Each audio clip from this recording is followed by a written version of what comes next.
So for my project, I'm going to be showing 3 different scenes from emotional moments in different video games.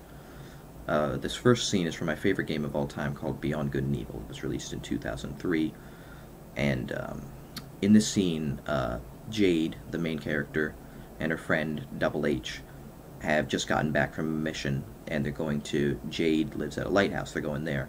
Jade runs an orphanage out of this lighthouse, and there's a whole bunch of orphans living there on that island with her.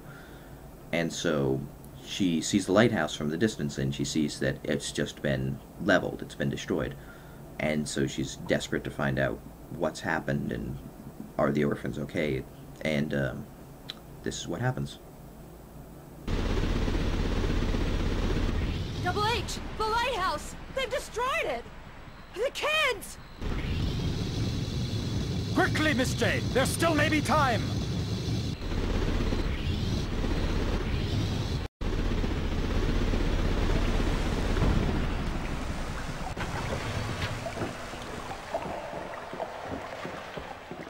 The door's closed. What's been going on around here?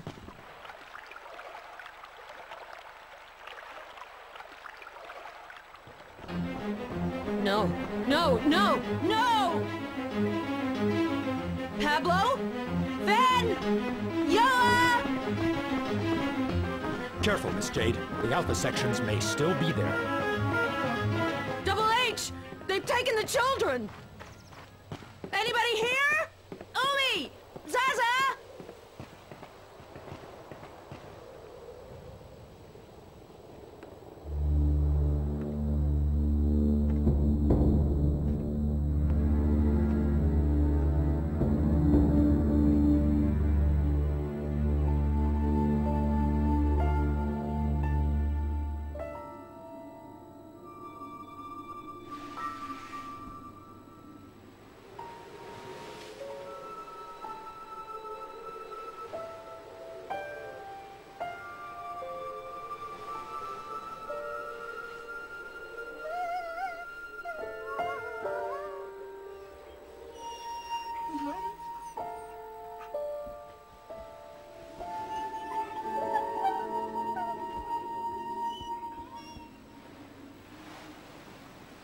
Poor Wolf.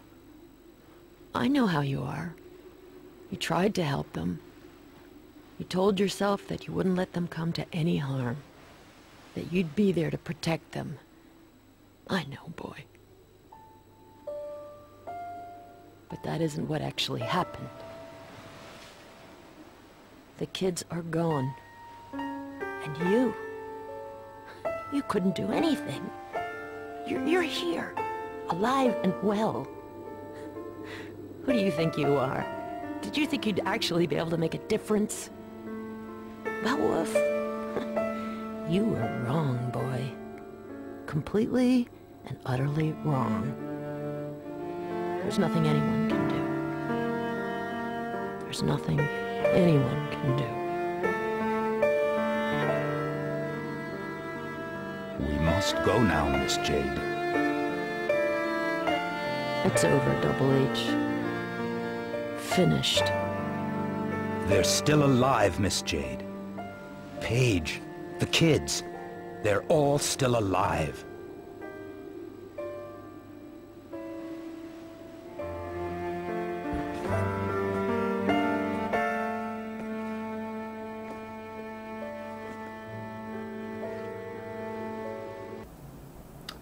So, I'm not sure how obvious it was without having played the game first, but it was very clear to me that when she's talking to the dog in that scene, she's actually talking about herself.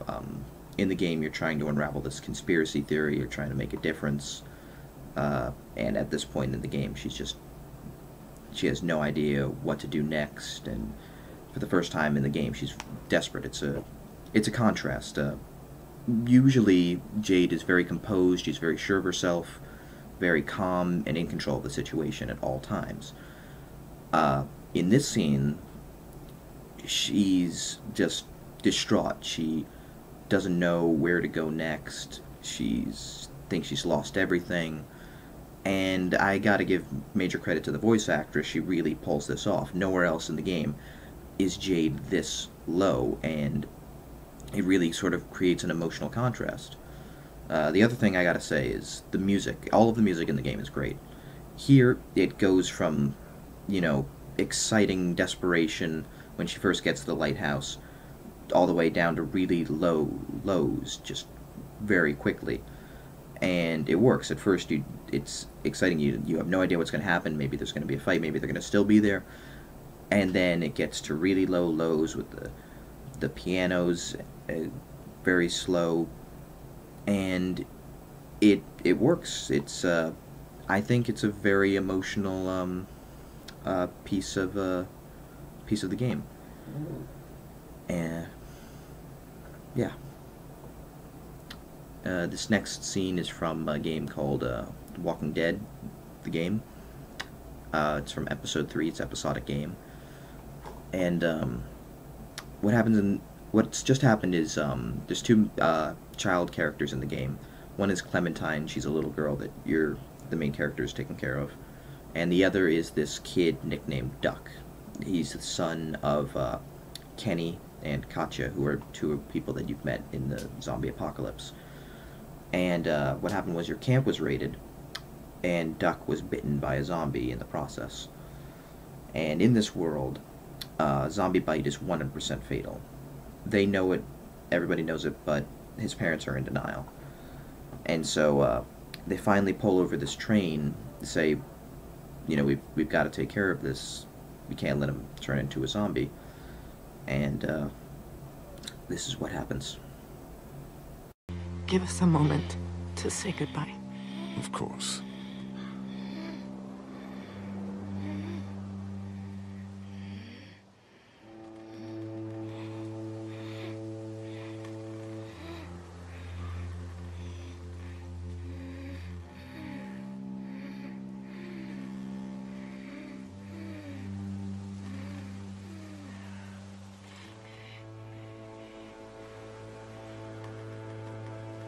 What's happening?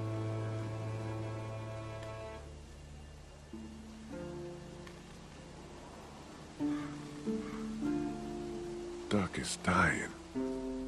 I know. What are you doing?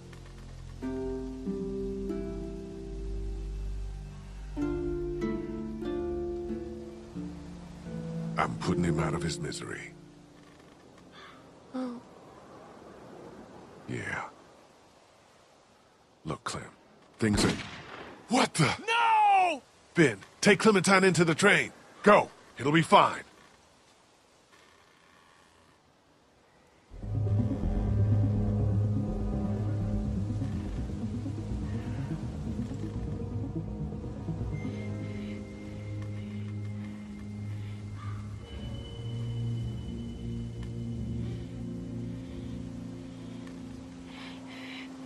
Cat! Gotcha!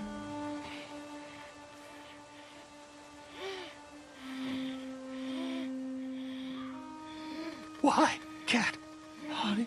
Oh, fucking God!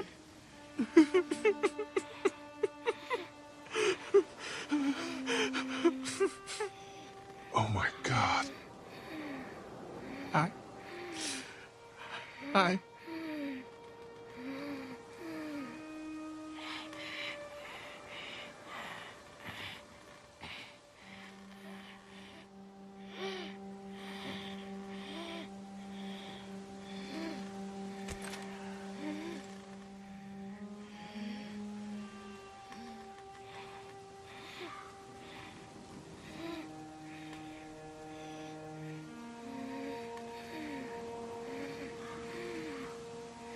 What do we do?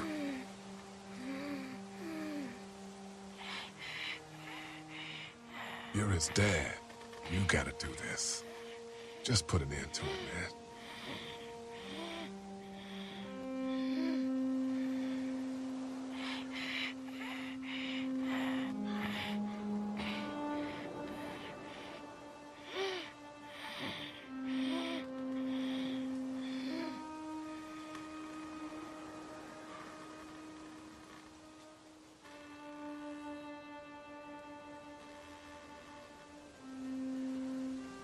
It'll be okay. It'll be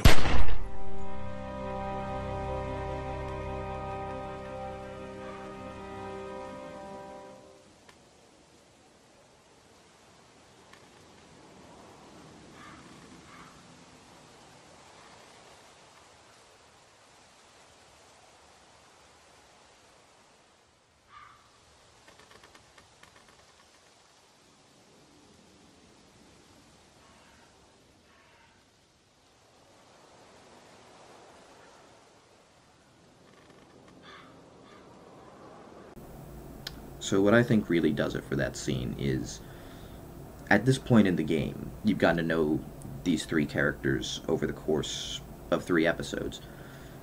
You have connections with them, they're your friends, they've helped you, you've helped them, you've saved their lives on multiple occasions, they've saved your lives. You really have this emotional connection to these characters. And then, for something like this to happen, I mean, just immediately when he was first bitten, when you first knew that he was bitten, your heart just sank because you knew what was coming. And there's really no way to prepare for this. I mean, I tried. I nearly cried. This scene nearly brought me to tears. And also, I like there's this one violin solo near the end there that is just very slow, mournful, and it really is a good don't know the word, but it works, it fits. It's a good fit, that's the word. Yeah, it's a good fit for that scene. This final scene is from a game called Heavy Rain, and in this game you play the father of this kid named Sean, who's been kidnapped. You don't know why, you don't know by who, but the kidnapper is sending you these messages. He's showing you that your kid is trapped in a hole in the ground, and it's slowly filling up with rainwater, hence the name Heavy Rain. You've only got a limited amount of time to save him, and the kidnapper keeps sending you on these trials to, various things, and one you have to kill a man, and another you have to put yourself in danger. And in this one, well, you sit down at this table and this happens.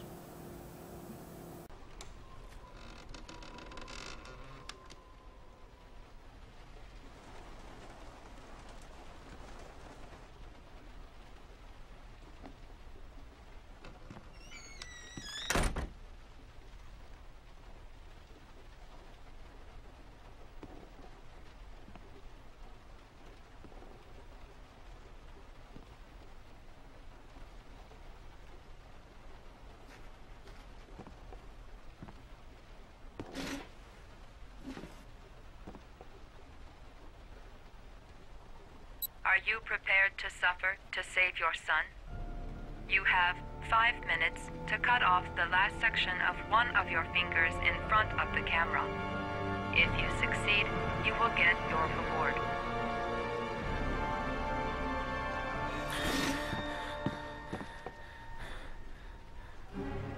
Gotta find a sharp object, something that'll make a clean cut.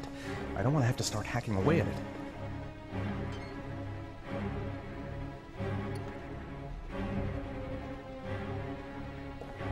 Cut off a finger?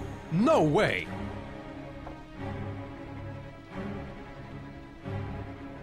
The pain's gonna be intense. Gotta find some way to reduce it.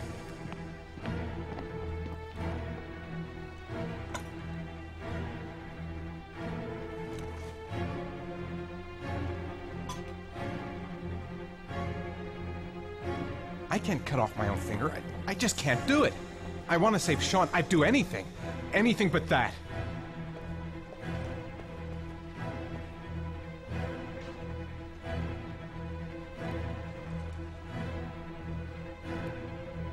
You have 4 minutes and 30 seconds left.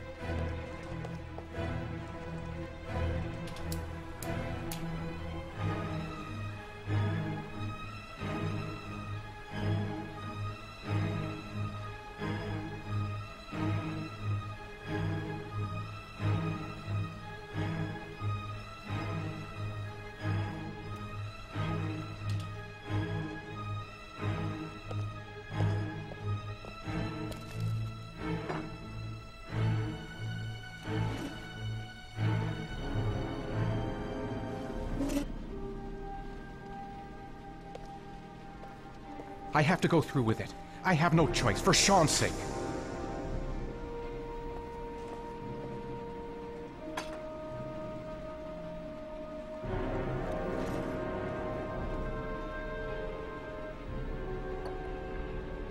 You have 4 minutes left.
Under the desk.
So I think the most emotional aspect of this scene, on its own, is that when he's cut off his finger and he just lets out that guttural scream, this very sort of Neanderthalic, if that's a word, scream.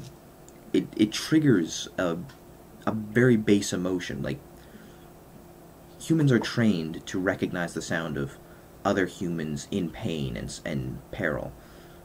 And I think, just on an instinctual level, we want to help this guy who we recognize is in pain.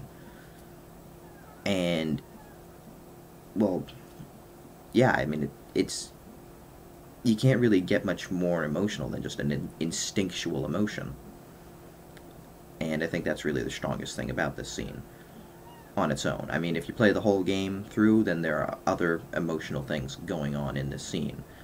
Like, you know, the desperation to find your son, and the having to sacrifice, having to make yourself weaker. Well, but just the scene on its own, I think, the most emotional bit. Just the voice actor. I gotta give props to the voice actor again. Very good job with just the work put into that scream.